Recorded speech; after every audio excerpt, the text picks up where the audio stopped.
নমস্কার, আমাদের YouTube channel গালভরা গপ্পে আপনাদের স্বাগত।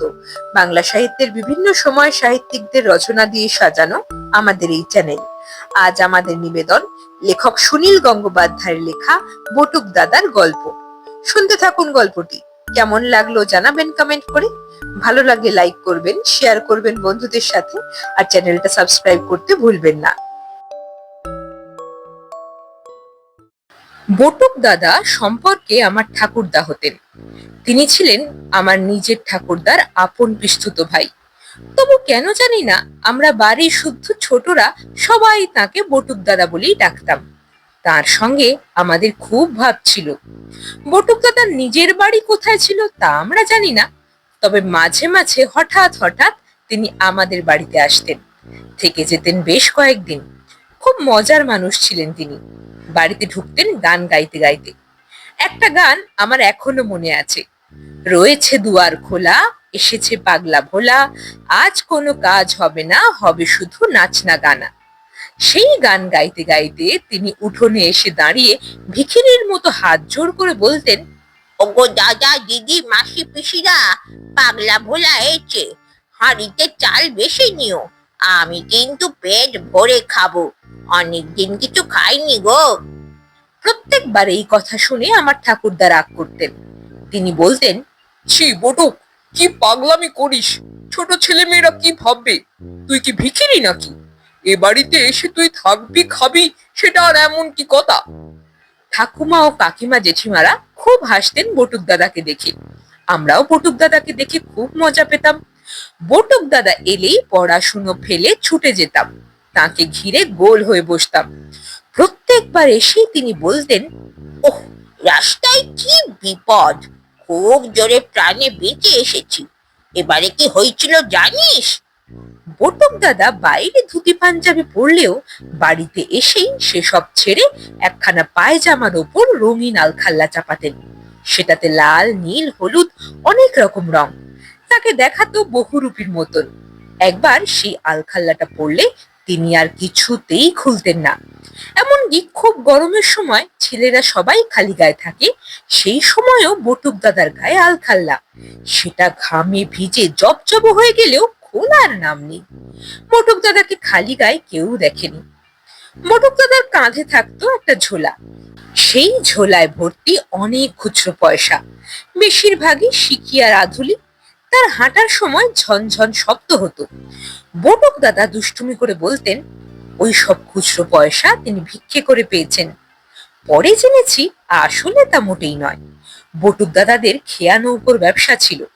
অনেক জায়গায় নদীর ঘাটে তাদের খেয়ার নৌকো চলতো। বটুক দাদা ঘুরে ঘুরে সেই সব খেয়া ঘাট থেকে টাকা আদায় করে আনতেন। কোথাও খেয়ার মাঝির অসুখ টসুখ হলে তিনি নিজেই নৌকো চালাতেন। খেয়া পার হওয়ার সময় লোকে তো খুচরো পয়সাই দেয়, তাই তাঁর ঝুলিতে অত খুচরো। তিনি আমাদের নানা রকম ধাঁধা জিজ্ঞেস করতেন। উত্তর দিতে পারলেই তিনি দিতেন একটা সিকি। বাবা মায়েরা ছোট ছেলে মেয়েদের হাতে পয়সা দেওয়ার ব্যাপারে আপত্তি জানাতেন খুব, কিন্তু বটুক দাদা শুনতেন না। আমরা অবশ্য সেই পয়সা পেয়ে দারুণ খুশি হতাম। আমার সেজদা ধাঁধার বই নামে হাট থেকে একখানা বই কিনে এনে লুকিয়ে একা একা সব ধাঁধার উত্তর মুখস্থ করতো বেশি পয়সা পাবার জন্য। কিন্তু বটুক দাদার ধাঁধা কোনো বইতে পাওয়া যাবে না। তার ধাঁধাগুলো আসলে খুব সহজ, কিন্তু চট করে উত্তরটা মনে আসে না। যেমন একটা ধাঁধা ছিল এই রকম, গরুতে ঘাস খায়, কিন্তু গরুর গলার দড়িটা কি খায়? আমাদের মধ্যে ছর্দির বুদ্ধি ছিল সবচেয়ে বেশি। আমরা কেউ উত্তর দিতে পারিনি। ছর্দি টপ করে বলে দিয়েছিল, দড়ি পাক খায়।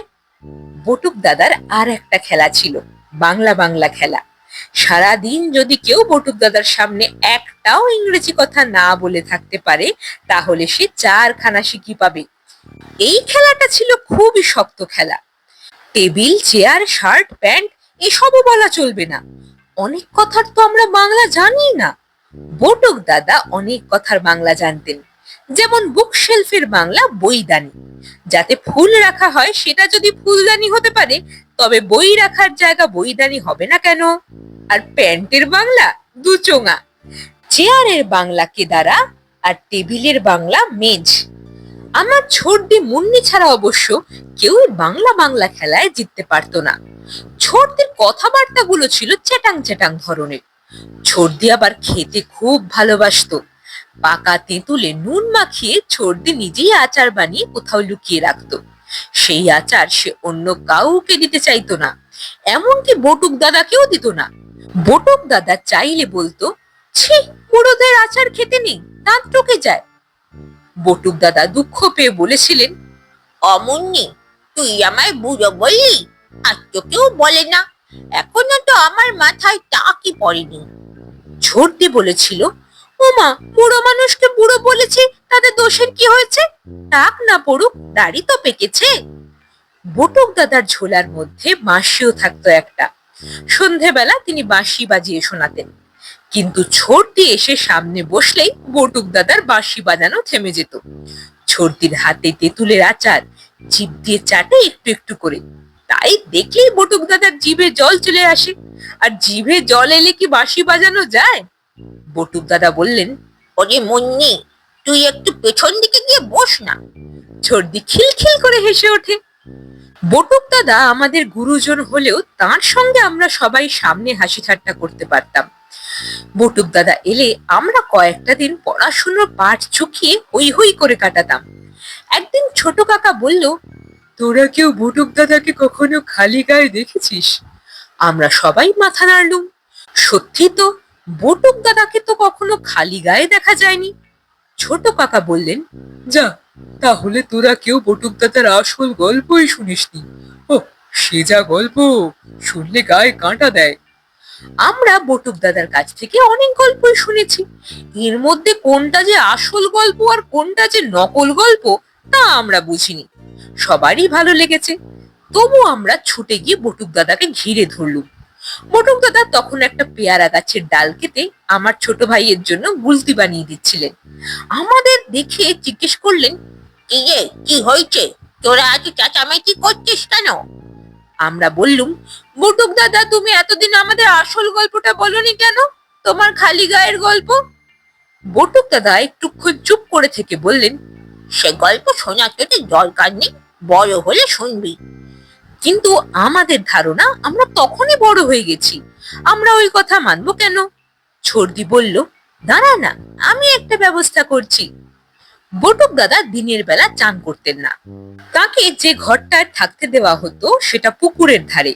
রাত্রির বেলা ৮টা-৯টার সময় উনি আলখাল্লাটা খুলে রেখে অন্ধকারের মধ্যে পুকুরে কয়েকটা ডুব দিয়ে আসতেন। সেই রাত্রিরে ছোটদি বটুক দাদার ঘর থেকে তার জামা কাপড়ের পুটুলি সরিয়ে ফেললো। বটুক দাদা পুকুরে নামবার পর লুকিয়ে ফেললো আলখাল্লাটাও। জল থেকে উঠে এসে বটুক দাদা বললেন, আরে, আমার জামাটা কোথায় গেল? কে নিল রে? একটু দূর থেকে হেসে উঠল ছোটদি। বটুক দাদা কোমরে গামছা জড়িয়ে ছুটে গেলেন নিজের ঘরে। সেখানেও জামা কাপড় না পেয়ে অসহায় ভাবে বললেন, আরে, সবই নিয়ে নিয়েছে, বিচ্ছু ছেলে মেয়ের কাণ্ড। ওরে ও মুন্নি, শিগগির দে, আমার শীত করছে তো। আমরা তখন হুড়মুড় করে ঢুকে পড়লুম ঘরের মধ্যে। তারপরেই চমকে গেলুম, ইলেকট্রিকের আলো তো ছিল না, একটা লণ্ঠন জ্বলছিল সেই ঘরে। তাতে দেখা গেল বটুক দাদার বুকে পিঠে অসংখ্য খোবলানো খোবলানো দাগ। মশলা বাটা শিল বা খেজুর গাছে যেমন ক্ষত হয় না, বটুক দাদার গায়েও অনেকটা সেই রকম অনেক পুরনো ক্ষত। বটুক দাদা সবসময় গায়ে জামা দিয়ে এই ক্ষতগুলো লুকিয়ে রাখেন। আমাদের অবাক দৃষ্টি দেখে বটুক দাদা বললেন, আগে মাথা মুছে জামা কাপড় পরে নি, তোরা ঠান্ডা হয়ে বস, তারপর গল্পটা বলছি। মুন্নি, আমার জন্য একটু চা করে নিয়ে আসতে পারবি? খানিক বাদে চায়ের কাপে চুমুক দিতে দিতে বটুক দাদা বললেন, আমি যখন ছোট ছিলাম তখন ভালো ফুটবল খেলতে পারতাম, বুঝলি। পড়াশোনার চেয়ে খেলাধুলোর দিকেই মন বেশি ছিল। আমি যে বছর ফার্স্ট ক্লাসে পড়ি, ফার্স্ট ক্লাস কাকে বলে জানিস তো? আমাদের আমলে ক্লাস 10 কে বলা হতো ফার্স্ট ক্লাস। সেই সময় আমার এত নাম হয়েছিল যে বিভিন্ন গ্রামের ফুটবল টিম আমাকে ভাড়া করে নিয়ে যেত। আমি খেলতাম সেন্টার ফরওয়ার্ডে। একখানা গোল দিতে পারলে 2 টাকা করে পেতাম। কোনো কোনো খেলায় 10খানা পর্যন্ত গোল দিয়েছি, বুঝলি। ছোটদি বলল, নিশ্চয়ই পচা পচা টিমের সঙ্গে খেলতে। বটুক দাদা বললেন, গ্রামের টিম আর কত ভালো হবে, খেলোয়াড়রাও সেই রকম, কিন্তু আমার মতো এত বেশি গোল দিতে আর কেউ পারতো না। একবার 1 ডজন গোল দিয়ে রেকর্ড করবার ইচ্ছে ছিল, তার হলো না অবশ্য। আমি ভাবলুম ফুটবল খেলতে গেলে মাথা ফাটতে পারে কিংবা পা ভাঙতে পারে, কিন্তু তার সঙ্গে বটুক দাদার গায়ে ওই খোবলানোর কি সম্পর্ক? বটুক দাদা বললেন, তখন তো আমাদের নিজের গ্রামে স্কুল ছিল না, অন্য একটা গ্রামের স্কুলে পড়তাম, থাকতাম সেখানকারই বোর্ডিং এ। এখন যাকে হস্টেল বলে, তখন তাকেই বলতো বোর্ডিং। এই বোর্ডিং এ একটা ছেলে থাকতো, তার নাম প্রাণ গোপাল, ডাক নাম ভূত। সেই ভূতও ভালো ফুটবল খেলতো, সে ছিল গোলকিপার। ভূত আমার চেয়ে বয়সে কয়েক বছরের বড় ছিল, গায়ের রং টকটকে ফর্সা, সুন্দর চেহারা। অনেক সময় আমরা একই টিমে ভাড়া খাটতে যেতাম, আমি সেন্টার ফরওয়ার্ড, ভূত গোলকিপার। আমাদের টিমে বেশিরভাগ খেলা জিতে যেত। একবার তো গোবিন্দপুরের একটা খেলায় জিতে আমি আর ভূত 1 হাঁড়ি রসগোল্লা খেয়েছিলাম।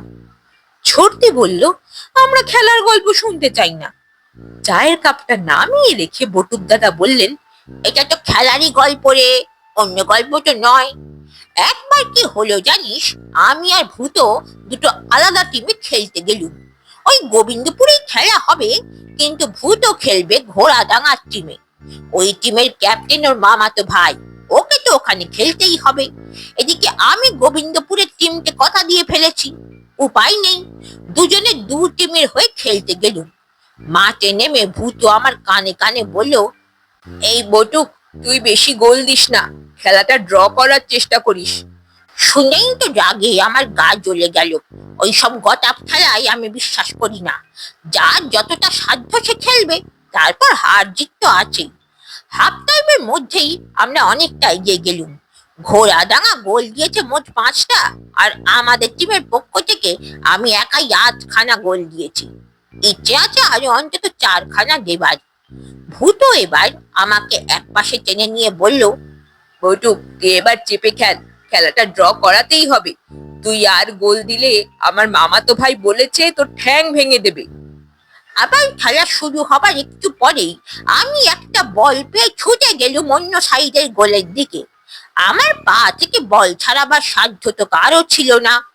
গোল পোস্টের একেবারে কাছে পৌঁছে গেছি, এমন সময় কারা যেন চেঁচিয়ে উঠলো, অফসাইড অফসাইড!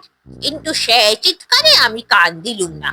রেফারির বাঁশি আমার কানে আসেনি। আমি মারলুম প্রাণপণে শট। ভূত ঝাঁপিয়ে পড়ে সেটা ধরতে গেল, কিন্তু পারলো না। বলটা ঢুকে গেল গোলের মধ্যে। ভূত কিন্তু মাটিতেই পড়ে রইল, আর উঠলো না। আমি বললুম, মরে গেল? সঙ্গে সঙ্গে 2-3 জন আমার মাথায় চাঁটি মেরে বলল, দেখ বোকা, ফুটবল লাগলে কেউ মরে নাকি? নিশ্চয়ই অজ্ঞান হয়ে গেছিল। বটুক দাদা বললেন, অজ্ঞান হয়নি, ভূতর পেটে খুব লেগেছিল, তাই সে আর খেলতে পারলো না। তাকে নিয়ে যাওয়া হলো মাঠের বাইরে।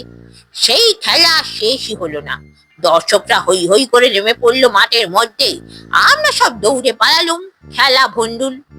বোর্ডিং এ কোনো ক্রমে ফিরে আমি ভূতের খবর নিতে গেলুম, কিন্তু সে আমার সঙ্গে কথা বলল না। তার অভিমান হয়েছে। সে ভেবেছে আমি ইচ্ছে করে তার পেটে বল মেরেছি। আমি কতভাবে তাকে বোঝানোর চেষ্টা করলুম, সে কিছুতেই বুঝবে না। কদিন ভূত জ্বরে ভুগলো, তারপর একটু সুস্থ হতে না হতেই তার গায়ে স্মল পক্স বেরুলো। Small pox!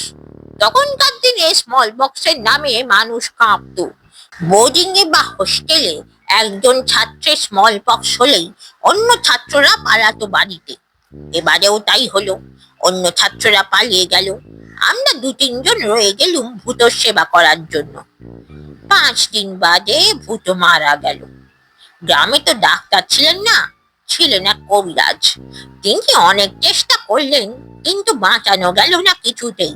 শহর থেকে বড় কবিরাজ কিংবা অন্য ডাক্তার ডাকারও তো উপায় ছিল না। কয়েকদিন ধরে একটানা বৃষ্টিতে পথ ঘাট সব ডুবে গিয়েছিল। ভূতর বাবা মা থাকতেন বিহারে, তাই খবর দেয়া হলো ঘোড়াডাঙ্গায় তার মামার বাড়িতে। ভূতর মামা খুব বুড়ো, তিনি আসতে পারলেন না। এলো শুধু তার 2 মামাতো ভাই। তাদের মধ্যে একজনের আবার জ্বর, সে স্মল পক্সের দেহ ছুতে চায় না। বোর্ডিং এ তখন আমরা মাত্র 3 জন ছাত্র, তাদের মধ্যেও একজনের গায়ে 2-4টে স্মল পক্সের গুটি বেরিয়েছে, সেও যেতে পারবে না। ওরকম ঝড় বৃষ্টির মধ্যে আর কোনো লোক জোগাড়ও করা যাবে না। আমরা 3 জনে মিলেই ভূতকে নিয়ে চললুম শ্মশানের দিকে। হঠাৎ থেমে গিয়ে বটুক দাদা জিজ্ঞেস করলেন, আর শুনবি? আমরা সবাই বললাম, হ্যাঁ হ্যাঁ শুনবো শুনবো। আমার জ্যাঠতুতো দাদা নিমাই বসেছিল দরজার ধারে, সে সরে এসে বসলো ভেতরে। সর্দির আচার খাওয়াও থেমে গেছে। বটুক দাদা বললেন, স্মল পক্সের দেহ 24 ঘন্টার বেশি ফেলে রাখতে নেই। আমাদের বেরোতে বেরোতে সন্ধে হয়ে গেল, বৃষ্টি চলছে অবিরাম। সেই দুর্যোগের মধ্যে কুকুর বেড়ালো বেরোয় না, আমাদের তো যেতেই হবে। আমাদের বোর্ডিং থেকে শ্মশান প্রায় 3 মাইল দূরে, নদীর ধারে। জল গাদার মধ্যে আমরা হাঁটছি খুব আস্তে আস্তে। বিদ্যুতের চমক আর বাজের গর্জনে চমকে চমকে উঠছি। যাই হোক, অতি কষ্টে তো শ্মশানে পৌঁছলুম, কিন্তু সেখানে গিয়ে দেখি খা খা জনমনুষ্য নেই। খাটখানা নামিয়ে আমরা হাঁকাহাঁকি করতে লাগলুম, তবু দমের কোনো পাত্তা পাওয়া গেল না। তখন কি উপায়? বটুক দাদা তাকালেন আমাদের দিকে, ভুরু নাচিয়ে আবার বললেন, কি উপায়? কিন্তু আমরা কি কেউ পোড়াবার বিষয়ে কিছু জানি যে উত্তর দেব? ছোটদি বলল, কেউ একজন কোনো ডোমকে খুঁজে আনলেই তো পারতে। বটুক দাদা বললেন, সেটাই তো হচ্ছে কথা, কে যাবে? নিয়ম হচ্ছে যে দেহ কখনো একলা ফেলে যেতে নেই, একজনকে ছুঁয়ে থাকতে হয়। তবে আমাদের সঙ্গে একজন যে গিয়েছিল তার নাম বিষ্টু, আর ভূতোর মামাতো ভাইয়ের নামটা আমি ভুলে গেছি। সেই জায়গাটা বিষ্টুর চেনা। আমি বিষ্টুকে বললাম, তুই যা। বিষ্টু সেই ঘুরঘুরতি অন্ধকারের মধ্যে কয়েক পা গিয়ে বলল, এই শ্মশানের মধ্যে আমি একলা যেতে পারবো না, আমার ভয় করছে। তখন আমি ভূতোর মামাতো ভাইকে বললুম, তাহলে তুমি এখানে থাকো, আমি বিষ্টুর সঙ্গে যাই। সে বলল, ওরে বাবা, আমি একলা এখানে বসে থাকবো, সে পারবো না। ভেবে দেখ তোরা, ওর নিজের মাসতুতো ভাই, তাকে পর্যন্ত সে ভয় পাচ্ছে। শেষ পর্যন্ত বিষ্টু আর সে মিলে গেল ডোমকে ডাকতে। আমি একা বসে রইলুম ভূতকে ছুঁয়ে। ওদের পায়ের আওয়াজ মিলিয়ে যেতে না যেতেই ভূত উঠে বসলো। ছোটদি সঙ্গে সঙ্গে বলে উঠলো, ভূত মরেনি, ভূত মরেনি, আমি আগেই বুঝেছিলুম, ও মটকা মেরে পড়েছিল। বটুক দাদা ছোটদির দিকে এক দৃষ্টিতে তাকিয়ে রইলেন কয়েক মুহূর্ত, তারপর আস্তে আস্তে বললেন, ভূত উঠে বসলো। সেই অন্ধকারেও তার চোখ দুটো জল জল করে উঠল। সে অদ্ভুত ভাঙা গলায় বলল, বটুক, এইবার তোকে পেয়েছি। তুই আমার পেটে বল মেরেছিস, তুই ইচ্ছে করেই আমাকে মেরে ফেলতে চেয়েছিলি। আমি তো কাঁদতে কাঁদতে বললুম, ভূত, তোকে মারার কথা আমি একবারও চিন্তা করিনি। খেলতে নামলে আমার গোল দেওয়ার কথা ছাড়া আর কিচ্ছু মনে থাকে না রে। ভূত হাত বাড়িয়ে আমার বুকটা খিমচে ধরে এক টান মারতেই আমার জামাটা ছিঁড়ে গেল। ভূত মুখটা আরো কাছে এনে আমার বুকটা কামড়ে ধরতে গেল। তখন আমি 2 হাতে ভূতর গলা চেপে ধরলুম, কিন্তু ভূতর গায়ে তখন অসুরের মতো জোর। সে তার 2 হাতের নখ দিয়ে আমার বুক পিঠ থেকে মাংস খুবলে খুবলে তুলতে লাগলো। নিমাইদা বলল, ওরে বাবা, ভূত তো ভূত হয়ে গেছে। বটুক দাদা গম্ভীর ভাবে বললেন, ভূত নয়, নরদানব। আমি তার গলা টিপে ধরেছি, তবু সে আমার গা থেকে মাংস তুলে দিতে লাগলো। গলা টিপে ধরলে কেউ কথা বলতে পারে? কিন্তু ভূত সেই অবস্থাতেও হি হি করে হেসে উঠে বলল, তুই আমার সঙ্গে পারবি না বটুক, আজ আমি তোকে শেষ করে দেব। আমি চলে যাব আর তুই মনের আনন্দে ফুটবল খেলে যাবি ভেবেছিস? আজই তোর শেষ দিন। নিমাইদা বলল, এই দরজাটা বন্ধ করে দে না, বন্ধ করে দে। বটুক দাদা বললেন, সেই অবস্থায় আমি ভূতর সঙ্গে লড়াই করে গেছি। তার গলাটা ছেড়ে দিলে সে আমাকে কামড়েই খেয়ে নিত। আমি কিছুতেই ছাড়িনি। এক এক সময় মনে হচ্ছিল আর পারবো না, আমার সব শক্তি শেষ হয়ে যাচ্ছে। যন্ত্রণার চোটে আমি চিৎকার করছিলুম। ওরে বাবারে, মারে বিষ্টু, কোথায় গেলি? কে কোথায় আছো গো? এক সময় দূর থেকে বিষ্টুর গলা শোনা গেল। বটুক, আমরা এসে গেছি। কি হয়েছে? ওদের গলার আওয়াজ শোনা মাত্র ভূতু আমাকে ছেড়ে দিয়ে এড়িয়ে গেল। আমি তার গলা থেকে হাত সরাতেই সে ধপাস করে পড়ে গেল, একদম আগের মতন। বিষ্টুরা এসে পড়ার পর যাতে আমার অবস্থা দেখতে না পাই, তাই আমি ঝাঁপিয়ে পড়লুম নদীতে। একটুক্ষণ চুপ করে থাকার পর বটুক দাদা বললেন, তারপর থেকে আমি ফুটবল খেলা একেবারে ছেড়ে দিয়েছি। সেদিন রাত্রিরে আমাদের সে কি ভয়! খাওয়ার পর আমরা কেউ আর বাথরুমেও যেতে সাহস পাচ্ছি না। জানলায় একটু বাতাসের শব্দ শুনলেই চমকে উঠছি। ছোট কাকা বললেন, তোরা বটুক দাদার ওই গাঁজাখুরি গল্প শুনে ভয় পেয়েছিস বুঝি? ওই গল্প আমাদের কাছে আগে কতবার বলেছে। বটুক দাদার গায়ে ওই যে দাগগুলো, ওগুলো আসলে স্মল পক্সের দাগ। ছোটবেলায় ওর একবার খুব সাংঘাতিক স্মল পক্স হয়েছিল, প্রায় মরতে বসেছিলেন। সেই দাগ রয়ে গেছে সারা গায়ে। আমি অবিশ্বাসের সুরে বললুম, তাহলে মুখে দাগ নেই কেন?